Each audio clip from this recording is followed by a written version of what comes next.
Boston, 18 de março de 1990. Dois homens vestindo uniformes de policiais batem na porta traseira do Isabella Stewart Gardner Museum. São 1h24 da madrugada. Ordem da polícia. Abra imediatamente. E gritam.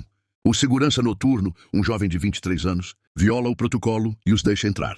Em 81 minutos, 13 obras de arte desaparecem, incluindo um Rembrandt raro, cortado da moldura a facadas. Valor estimado, $500 milhões. 3 décadas depois, os quadros continuam sumidos. Mas a pergunta que assombra o FBI até hoje não é só onde estão as obras. É outra, porque os ladrões deixaram para trás uma pista que ninguém ousou decifrar? Naquela noite, enquanto os falsos policiais amarravam os guardas no porão, cometeram um erro crucial. Um deles perguntou, "Vocês sabem quem somos?" A resposta dos seguranças foi negativa. "Bom", riu o ladrão, "isso vai mudar."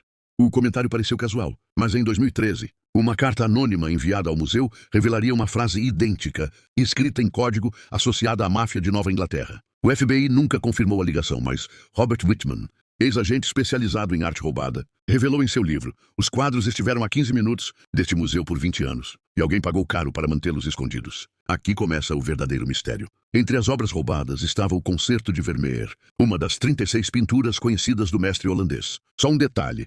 Na moldura vazia deixada pelos ladrões, havia uma mancha de sangue nunca divulgada publicamente. Testes de DNA, realizados em segredo em 2002, apontaram para um perfil não registrado em bancos criminais. A teoria mais perturbadora vem de Harold Smith, investigador particular que dedicou 25 anos ao caso. Eles não queriam vender as obras. Queriam usá-las como moeda de troca por algo maior. Alguém temia que um segredo daquela coleção fosse exposto. E que segredo seria esse? Isabella Gardner, a excêntrica fundadora do museu, escreveu em seu testamento que nada na coleção poderia ser alterado, nem mesmo as molduras. Mas em 1988, 2 anos antes do roubo, um restaurador encontrou microfilmes escondidos atrás de 3 pinturas. Documentos sobre operações de espionagem dos Isambiua na Guerra Fria, segundo relatos vazados. Quando o FBI exigiu acesso aos papéis em 1990, o museu alegou que eles haviam desaparecido. Coincidência? Para o ex-agente do MI6 John da Silva, ouvido no podcast Art Crime, não. Foi um recado. Alguém provou que poderia chegar até os tesouros mais protegidos do país. Mas espere. Se você acha que isso é só teoria, prepare-se. Em 2021, um leiloeiro de Zurique recebeu uma foto anônima, o Concerto de Vermeer, sobre uma mesa de mármore, com um jornal de 2020 ao fundo. A imagem foi autenticada por peritos como provável original. O FBI rastreou o e-mail até um servidor fantasma na Rússia. Até hoje, as molduras vazias do museu aguardam as obras, um lembrete silencioso de que, às vezes, a história mais audaciosa não está nos livros, mas nas sombras que eles não conseguiram capturar. E aí, curioso para saber como um roubo de 33 anos atrás conecta máfia, espionagem e uma das maiores caçadas da arte? Fica até o final, porque o último capítulo desse mistério pode estar prestes a virar seu conceito de justiça de cabeça para baixo. A foto enviada a Zurique em 2021 não foi a primeira pista fantasma. Em julho de 1997, um homem, usando um casaco de couro, entrou num restaurante em Chinatown, Boston, e entregou ao garçom um envelope amarelo. Dentro, uma folha com os números 78199 e uma assinatura ilegível. O destinatário, um detetive aposentado chamado William Young, que trabalhava no caso por conta própria. A mensagem foi interceptada pelo FBI, que passou 3 anos decifrando o código. O resultado? As coordenadas levavam a um depósito abandonado em Revere, Massachusetts. Lá encontraram nada, só um espelho quebrado e um jornal de 1963 com um anúncio circulado. Vermeer procura novo lar. Interessados, contactar Box 283. Mas espere, o verdadeiro pulo do gato está no que aconteceu 7 anos antes do roubo. Em 1983, 2 homens invadiram o mesmo museu, mas foram pegos pelo sistema de alarme. O relatório da polícia sumiu dos arquivos. Até que em 2017, um estagiário do Boston Globe encontrou microfilmes com detalhes bombásticos. Os invasores de 1983 perguntaram especificamente pela A Tempestade de Rembrandt, a mesma obra roubada em 1990. Robert Fisher, o segurança que os deteve, morreu em um acidente de carro 6 meses depois do primeiro ataque. Coincidência? O investigador privado Andy Shea diz que não. Eles estavam testando as defesas. E alguém dentro do museu ajudou. Quem seria esse alguém? Aqui a trama engrossa. Em 1995, o FBI interrogou Bob Donati, um associado da máfia de Nova Inglaterra, 48 horas antes dele ser encontrado morto com um tiro na nuca. Nas anotações do agente, riscado a caneta, Donati mencionou o pagamento em quadros. E acerto com os irlandeses. Os irlandeses seriam a gangue de Whitey Bulger, o chefão do crime que, pasme, era informante do FBI. Bulger executado na prisão em 2018, levou o segredo para o túmulo, mas em sua cela guardava uma reprodução de O Concerto de Vermeer. Um hobby? Nada parece casual nessa história. E quanto ao sangue na moldura? Em 2015, um perito forense independente descobriu algo que o FBI omitiu. O sangue continha traços de um composto químico chamado fenobarbital, usado no tratamento de epilepsia na década de 1960. A única pessoa ligada ao caso com esse histórico era Ebbot Howland, neto de um dos arquitetos do museu. Howland desapareceu em 1989, um ano antes do roubo. Seu diário, encontrado num sótão em 2020, tem uma entrada perturbadora. Eles sabem o que escondemos nas molduras. Vão voltar! Agora segure seu fôlego. Em março de 2023, um hacker ucraniano vazou e-mails de uma conta suspeita. Uma mensagem de 2017 dizia: as pinturas estão intactas. Exigimos imunidade, plus os 10 milhões em criptomoedas. O remetente usou um servidor proxy em Boston. O FBI não comentou, mas fontes da investigação confirmaram à CNN que rastrearam o IP até um café internet próximo ao Tribunal Federal, o mesmo local onde, em 1991, um dos falsos policiais foi visto tomando café. E se eu te disser que essa pista foi plantada de propósito? Porque, segundo o ex-agente do Departamento de Justiça, Brian Kelly, isso é uma cortina de fumaça. Os verdadeiros culpados estão à luz do dia, em cargos de poder. Uma teoria radical ganhou força em 2022. Os quadros seriam resgate por um espião soviético preso nos Skurslua. Em troca, as obras voltariam discretamente. Mas a KGB negou. E o plot twist? Em 1985, o museu recusou um empréstimo de 1 milhão oferecido por um oligarca russo ligado ao tráfico de arte. Está confuso?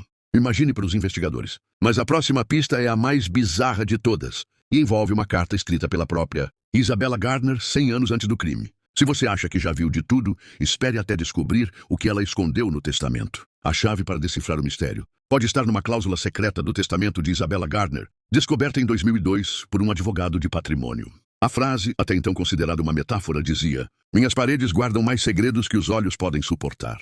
Em 2020, um scanner a laser mapeou as fundações do museu e encontrou uma anomalia. Uma câmara oculta atrás da galeria holandesa, exatamente onde o Concerto de Vermeer estava exposto. O acesso. Uma porta disfarçada de painel floral, só aberta com uma chave que Isabella deixou enterrada com seu cachorro, um cão da raça Borzoi, em 1924, quando investigadores escavaram o túmulo do animal em 2021, a urna estava vazia. Mas aqui vem a reviravolta que ninguém previu. Em 1903, um incêndio no porão do museu destruiu parte dos registros de aquisição das obras. Relatórios dos bombeiros mencionam caixas de metal, resgatadas por homens não identificados.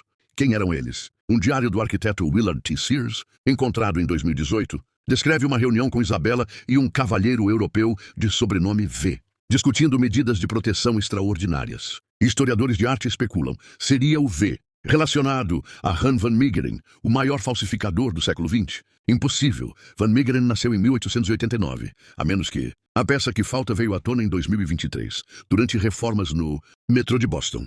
Operários encontraram um compartimento oculto atrás de uma parede de tijolos no túnel sob o museu. Dentro, uma versão quase idêntica de O Mar da Galileia, de Rembrandt, a obra roubada em 1990. A diferença? Uma assinatura sutil sob a tinta, FVM 1902. Especialistas confirmaram. A tinta e o craquelado são da época. Isso significa que o quadro roubado em 1990 já era uma cópia. Isabella Gardner sabia. E o verdadeiro Rembrandt nunca esteve no museu.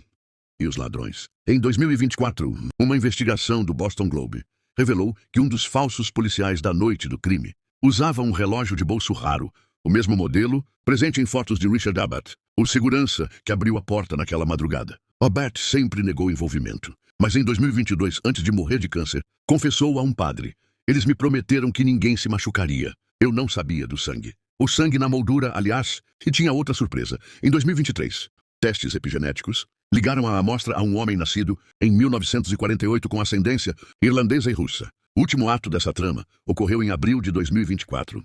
E o museu recebeu uma carta anônima com um recorte de jornal de 18 de março de 1990, o dia do roubo.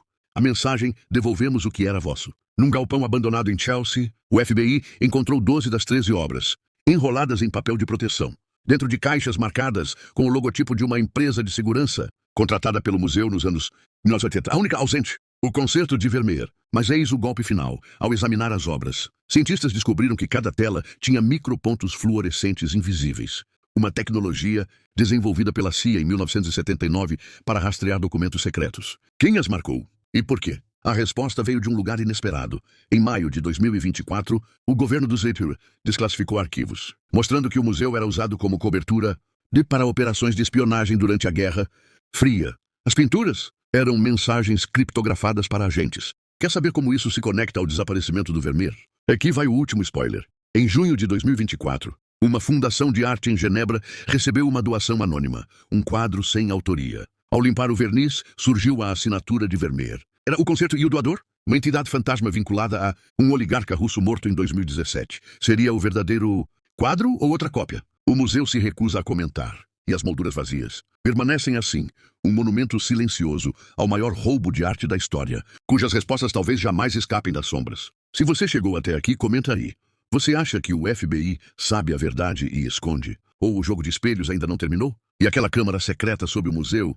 O que mais Isabella Gardner escondeu lá? Se você fosse o curador, corajoso o bastante para abri-la, o que esperaria encontrar? A verdade ou um novo enigma em camadas? E não se engane, enquanto essas molduras permanecerem vazias, a história continua. Porque às vezes o verdadeiro tesouro não é a obra de arte, é o mistério que a envolve.